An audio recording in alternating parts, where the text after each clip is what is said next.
تو مقصد یہ تھا کہ آپ علیہ السلام کا جسد خاکی اپنی اصل جگہ سے نکال کر کسی دوسری جگہ منتقل کیا جائے یا نعوذ باللہ اس کی توہین کی جائے۔ ناظرین اکرام، بے شک کفار ہمیشہ سے اپنے شیطانی خیالات اور شرارتوں کی مدد سے مسلمانوں کو خاطر خواہ نقصان پہنچاتے رہے ہیں، چاہے دور حاضر کی بات کی جائے، دور خلافت کی جائے یا دنیا کے سب سے سنہرے دور یعنی دور محمد کی۔ کفار مکہ، مشرکین مکہ اور حاسدین مکہ ہر دور کے لحاظ سے مسلمانوں کی راہ میں روڑے اٹکاتے رہے ہیں، مگر ناظرین و سامعین، تاریخ کا ہر پہلو گواہ ہے کہ جب بھی مسلمانوں کی توہین کی گئی تو مسلمان اسے برداشت کر پائے، مگر بات جب میرے اور آپ کے نبی علیہ السلام کی جائے تو ہر مسلمان اپنے اندر ایک مختلف جذبہ محسوس کرتا ہے۔ مسلمانوں نے ہر دور میں آپ علیہ السلام کی عزت و تکریم کا پہرا دیا ہے، خدا تعالیٰ نے خود آپ صلی اللہ علیہ وسلم کی حفاظت کا ذمہ لیا ہے، تو مقصد یہ تھا کہ آپ علیہ السلام کا جسد خاکی اپنی اصل جگہ سے نکال کر کسی دوسری جگہ منتقل کیا جائے یا نعوذ باللہ اس کی توہین کی جائے۔ تو اس مقصد کے عمل میں لانے کے لیے کفار نے 5 مختلف اوقات میں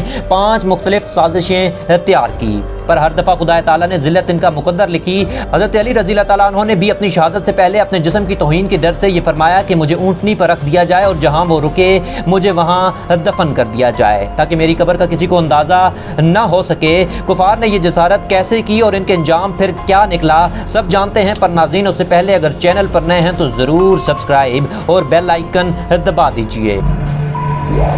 ناظرین، پہلی سازش 5ویں صدی ہجری کے قریب شروع میں کی گئی اور اس سازش کا مقصد نبی مکرم صلی اللہ علیہ وآلہ وسلم اور ان کے 2 ساتھی یعنی حضرت ابو بکر صدیق اور حضرت عمر فاروق رضی اللہ تعالیٰ عنہ کے اجسام مقدس کو مدینہ سے مصر منتقل کرنا تھا۔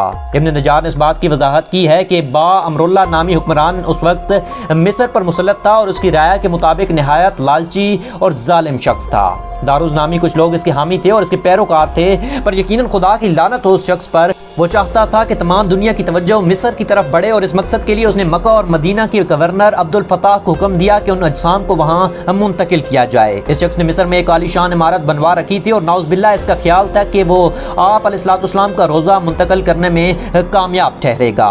عبد الفتاح مدینہ کی طرف روانہ ہوا اور اپنے ساتھ کچھ سپاہی لیے جب مدینہ پہنچ بیٹھا تو اہل مدینہ اس سازش سے واقف ہو چکے تھے۔ عاشقان رسول اپنے گھروں سے نکل آئے اور عبد الفتاح اور اس کے سپاہیوں کو گھیر لیا۔ اس صورتحال میں عبد الفتاح ڈر گیا اور بولا، میں اس سازش میں کبھی بھی مصر کے حکمران کا ساتھ نہیں دوں گا، خواہ وہ میرے قتل کی وجہ بنے۔ کچھ عرصے بعد مدینہ میں ایک طوفان آیا، کافی لوگ اس طوفان میں مارے گئے اور یہاں سے ہجرت کرنے لگے۔ عبد الفتاح کو بھی یہاں سے بھاگنے کا موقع ملا اور اس طرح اللہ تعالیٰ نے اپنے نبی اور اس کے اصحاب کی عزت محفوظ رکھی۔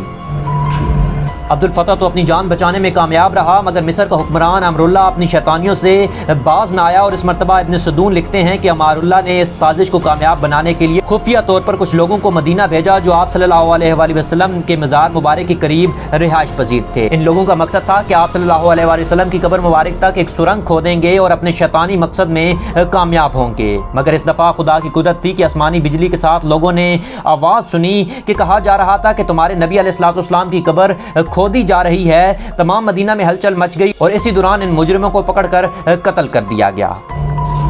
ناظرین، تیسری سازش سلطان نور الدین زنگی کے دور میں ہوئی جب 2 صلیبیوں نے سرنگوں کے ذریعے آپ علیہ السلام تک پہنچنے کی کوشش کی۔ اس کوشش سے پہلے سلطان نے خواب دیکھا جس میں آپ صلی اللہ علیہ وسلم نے 2 سیاہ رنگ اشخاص کی طرف اشارہ فرمایا اور کہا، نور الدین مجھے ان 2 لوگوں سے بچا لو۔ سلطان نے یہ خواب 1 نہیں 2 نہیں بلکہ 3 مرتبہ دیکھا۔ تیسری مرتبہ وہ اپنی نیند سے بیدار ہوئے اور فوراً اپنے ایک وزیر کو یہ خواب بیان کیا۔ وزیر نے مشورہ دیا کہ ہمیں فوراً مدینہ روانہ ہو جانا چاہیے اور ساتھ یہ بھی کہا کہ آپ کو یہ خواب کسی دوسرے کے سامنے بیان نہیں کرنا چاہیے۔ 16 دن بعد جب سلطان مدینہ پہنچے تو یہاں پہنچ کر انہوں نے لوگوں میں تحفے تقسیم کرنا چاہے تاکہ وہ یہ جان سکیں اور یہ پہچان سکیں کہ آخر وہ لوگ کون ہیں۔ اسی دوران سلطان کو 2 لوگوں کے بارے میں بتایا گیا جو سلطان کے تحفے لینے سے انکار کرتے تھے اور خود تحفے دیتے تھے، روزے رکھتے تھے اور تہجد گزار تھے۔ سلطان نے ان سے ملنا چاہا اور پوچھا کہ تم کون ہو اور یہ تحفے کیوں نہیں لیتے؟ ان کا کہنا تھا کہ ہم مراکش سے آئے ہیں اور ہم صاحب استطاعت ہیں، ہمیں تحفوں کی ضرورت نہیں۔ سلطان پہلے ہی انہیں پہچان چکا تھا کیونکہ وہ انہیں اپنے خواب میں دیکھ چکا تھا۔